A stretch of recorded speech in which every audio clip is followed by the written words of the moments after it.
What is going on, you guys? Welcome to the Radio State Podcast. This is your host, Cristopher Zamora. Welcome to the show. So today I wanted to speak to you about Steven Yeun. I have actually liked almost every single piece of art that this man has made. Ever since he was the main character, well, not the main character, I'm guessing the third main character of the series for The Walking Dead. I think he has been part of good TV shows and movies. Well, the only movie I have seen him on is on the movie called Mayhem, which is the movie I'm going to speak to you about today. But most of the shows that I have seen him on are on The Walking Dead and Invincible, and also the newest TV show that he recently just came out on this year is called Beef. He's usually a part of great movies and TV shows, man. And I had to talk about it, man. Really. Steven Yeun's character, the one he plays on The Walking Dead, his name is Glenn. I gotta say, he is my favorite character of the show until, if you have seen the show, you know what happens. He was my favorite character throughout the whole series until you know what happens. And I have to say, man, he's very talented on what he does, Steven Yeun. I recently started watching Invisible once again. I watched it last year and I have to say, man, it's always a blast just watching a superhero show with a more mature rating. Invisible came out around 2004-ish, I believe, the comic book I'm talking about. But they later made the TV show for Amazon Prime. And that's one of the biggest shows for Amazon Prime right now. There's The Boys and Invisible. I don't know if there's a third one just yet, but to be honest, man, Invisible is such a good show, and I cannot wait to see what's going to happen next with that season, that show. Let's see what's going to happen next. Will Mark actually get to fight his dad once again? Oh, it's going to be a badass show, man. Well, now, anyways, no time to waste. We'll speak to you about the movie called Mayhem. Steven Yeun is the main character of this movie, and Samara Weaving, she also came out on this movie as well. She came out on the movie called Ready or Not. She also came out on this babysitter movie. I forgot the name of it, but she actually came out on the movie as well. This movie is about a virus. It's called the It7 virus.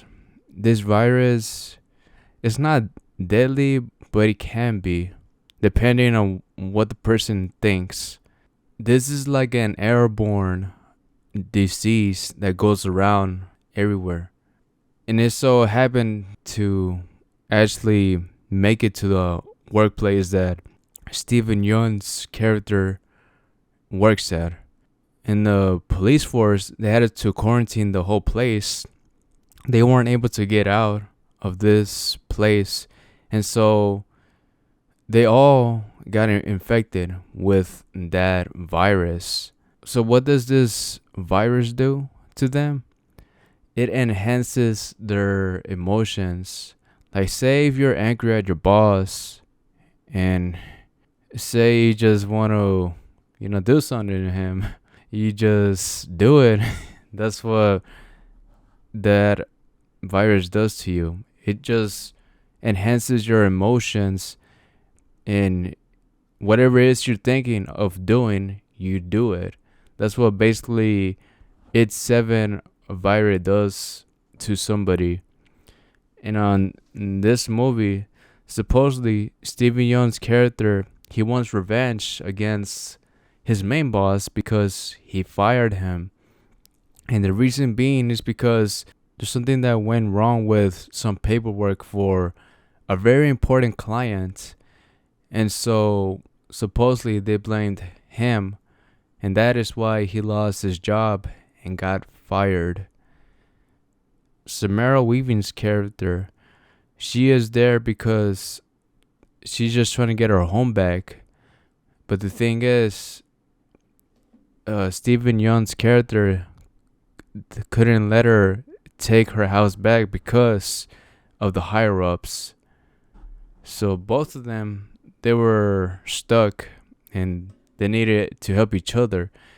And so they came up with a plan and try to kill the the bosses, I guess.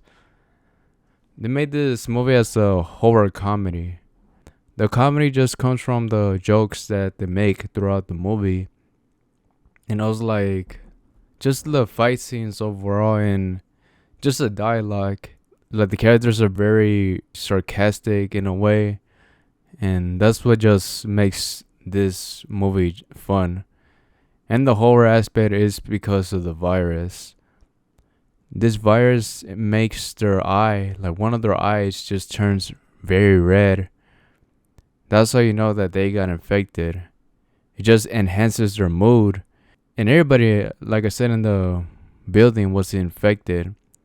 Everybody was going crazy. Like they were just throwing paperwork everywhere, staplers, everything imaginable for like any office job, like any object they keep there. They throw at each other, tables were being thrown, everything was just going insane. But I did enjoy this movie. It was a very fun, unique movie. But I had to say, man, I was very surprised at how much this movie made. Like this, like whoa, it was insane. So look, I'm about to tell you, this movie had a budget of $2.5 million. And how much did they make back on the box office? Not even that close. They made $17,366 back at the box office. Now I had no idea why. What was the reason why this movie did not get the love it was supposed to? Was it because they released it on Shudder early, and this movie was playing while it was just in Shudder, and it was also in the movie theaters? I have no clue, but that was very surprising. I did not see that coming. This movie was created in 2017, and Steven Yeun was already out from The Walking Dead. He was no longer playing as Glenn, and so this was his next huge role. It was insane, man. I was very surprised, and looking at it right now, the Rotten Tomato score for this movie is an 84%. Yeah, it was a good movie. I did enjoy it. Just recently just watched it like 3 days ago. It's a very fun and unique movie. I'll probably might even see it again this year. But yeah, man. But now the Invisible show. What makes that show so good is that it's just a superhero show with a very mature rating. The animation for Invisible kind of reminds me of Static Shock in a way. If you have ever seen Static Shock, you had a great childhood, man. That show was beast. It was just so great watching that show growing up. It used to come out a lot on Kids WB. That is the program that I always used to watch, like Jackie Chan Adventures, Shaolin Showdown, and Static Shock, and also Scooby Doo. It was just so entertaining with just watching that program. And now, since I'm just a grown adult, I don't really have time to watch those shows, you know? But going back to Invincible, Steven Yeun's character, his name is Mark Grayson. He's a 17-year-old kid that now supposedly has his father's powers. He can fly, he has super strength, But the thing is, he got his powers very late. Supposedly his father, he got him very early, like when he was maybe like 4 or 5 years old. And Mark got his powers very late. Well, he's still young, but according to his dad, he's a late bloomer. If you have seen the very first episode at the ending, you know what happens. I'm not gonna tell you what happens for Invisible because I would want you to go see the show because it's just so great. I do enjoy that show, and I don't want to be the guy to tell you what happens because it's just such a good show. J.K. Simmons is the man who plays as the father of Mark. His name is Omni-Man. He supposedly is a superhero. Yeah, that's all I can really tell you about that. It's a great show, man. You do not want to miss it. It's going to be awesome seeing season 2 around November 9. I'm not really sure how Amazon Prime delivers their episodes. I don't know if it's weekly or they just release the whole thing. They recently did that with this new show called Twisted Metal for Peacock. They released all the episodes all at once. Like I remember they were just releasing one episode a week. But I think they decided to do it for Twisted Metal just like that. And that's another good show, man. Twisted Metal, one of my favorites so far of this year. And hopefully, man, hopefully it does get a season 2. Because that would really suck, man. It would really suck if it doesn't get a season 2. Plus, Neve Campbell, she comes out on this TV show. She actually plays a villain on this TV show. Neve Campbell is the actress who plays as Sydney from the Scream franchise, if you guys did not know. And also, Falcon, the superhero who comes out on the MCU, he also plays as the main character. So it's a good show, man. Oh, and let's not forget, Sweet Tooth is played by none other than Samoa Joe, the wrestler. I was too young to see Samoa Joe fight in the WWE or ECW. I'm not really sure which promotion he was in. I just only saw him fighting around 2019, 2020. That's when I started watching wrestling once again. But I was a bit surprised, man. I was surprised at how he delivered his performance for Sweet Tooth. It was good, man. This whole series is all based off a video game. I did not grow up playing the video game, but I heard my brother talked about it before. He said it was a very fun game, and it was almost like Death Race and Mad Max in a way. Yeah, man. Twisted Metal. Hopefully it gets to season 2. It's such a great TV show. And last but not least, guys, I still have a lot more things to talk about. I want to speak to you about the pricing for Disney Plus and Hulu. It has gone up. It has gone up so much. It's insane, man. So look, I'm going to read you a tweet that I saved. It says right here, Disney Plus Premium with no ads will have a price increase from $10.99 to $13.99 a month for U.S. customers. Hulu without ads will increase from $14.99 to $17.99 a month. Once I read that tweet, I spoke with my family. I asked them do they still use Disney Plus? And they say no. They don't usually use it. I don't either. And so I immediately canceled Disney Plus, man. Disney Plus was my childhood. But I feel like I'm already past the nostalgia level. I was there in day one when they announced Disney Plus, man. When they released it to the world, I was there in day one.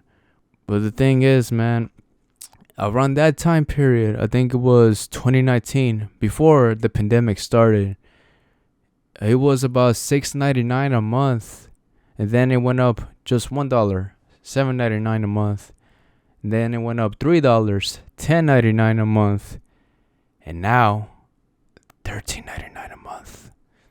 Why?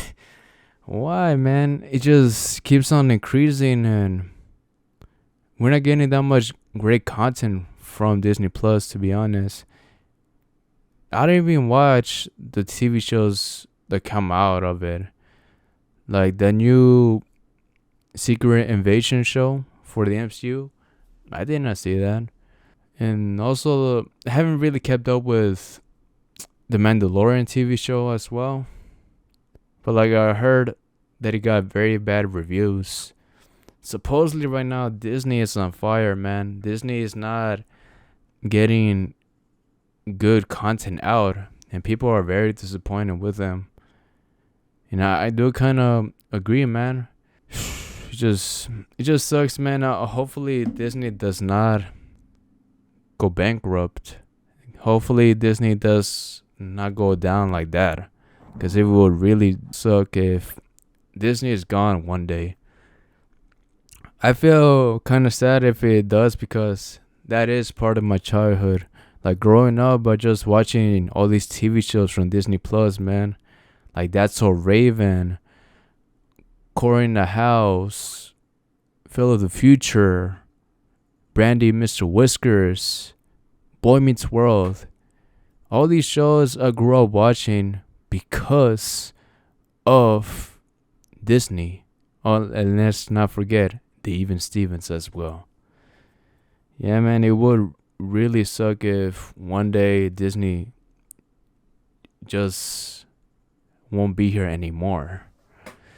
So yeah, man, hopefully just Disney gets their stuff together and just makes better content, because as of right now, I had to cancel my membership for that. I had never really gotten Hulu, but my brother did, and yeah, that does suck for Hulu as well. The price has increased to $17.99 a month. Are you crazy? Yeah, we're going back to cable numbers, man. Cable used to cost like around $80 for DirecTV back then when I used to had it. But damn, man, you gotta stop. It was already good when it was at $6.99. So yeah, man. So now I'm switching gears, guys. I'm going to speak to you about the Jake Paul fight between Nate Diaz. Jake Paul actually beat Nate Diaz. I wasn't surprised of that. I was just surprised of how Nate Diaz carried himself, man. He seemed like he was having so much fun just being himself and just fighting this guy. He was entertaining the crowd the whole time. And yeah, man, it just seems like he was having a very good time. And he didn't really care that he lost, because he got a good payday, you know? In the very first round, it seemed like Jake Paul was going to knock Nate Diaz out, man. Like Nate Diaz, he seemed like he wasn't really fighting throughout the whole fight, to be honest. But he has like a very strange way of fighting. I saw his fight against Tony Ferguson. He was acting around the same way when he was fighting Jake Paul. Like, if he gets hit, he pretended like he was getting hit very hard, but you know, he was just pretending. He wasn't really hurt. But yeah, man, Nate Diaz, he's such a character, man. He just does what he does, and people love for what he does, man.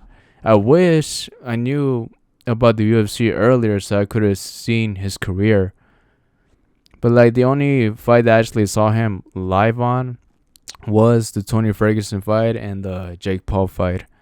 Because I just, like I said, guys, I only started watching combat sports around 2021. I never really got into combat sports like that when I was in my high school years or anything like that before. It was just right after college, you know. But yeah, Nate Diaz, man, such a great athlete. And I guess, man, he had to give it to Jake Paul because he actually did beat Nate Diaz. And he was able to drop him as well. But he now needs to fight KSI, man. That's the fight that needs to happen next. If KSI beats Tommy Fury, then they should fight next. Or either way, if KSI loses to Tommy Fury, they need to fight, man. Because that fight needs to happen very soon. It's been 5 years and the YouTube community has been waiting for that fight for the longest. I have been waiting for it for the longest as well. But they just keep dugging each other. Let's see when are they actually going to fight. Yeah, KSI is going to fight Tommy Fury. We'll see how it goes, but I have Tommy Fury winning by points. Jake Paul actually beat Nate Diaz by decision. He didn't knock him out, which was a good thing because the MMA community, they were okay. They weren't crying that their favorite fighter got knocked out. So yeah, it was cool, man. And yeah, guys, I think that is it for this podcast. Hey, thank you so much for listening to this podcast all the way through. If you did, then make sure to follow it on whatever platform you are listening to it. If you're listening to it on YouTube, Spotify, Pandora, on any other site, make sure just to subscribe to it and follow it. Because I'm here every single week, guys. Every single Tuesday, I post one podcast for you so you can listen to it with your family or your neighbors. Like anything about horror related movies, pop culture, combat sports. Make sure to recommend this podcast to your friend. Maybe they will enjoy this podcast as much as you do listening to it. And yeah, guys, that is it for this podcast. Again, thank you so much for listening. As always, take care and live to the fullest. Bye.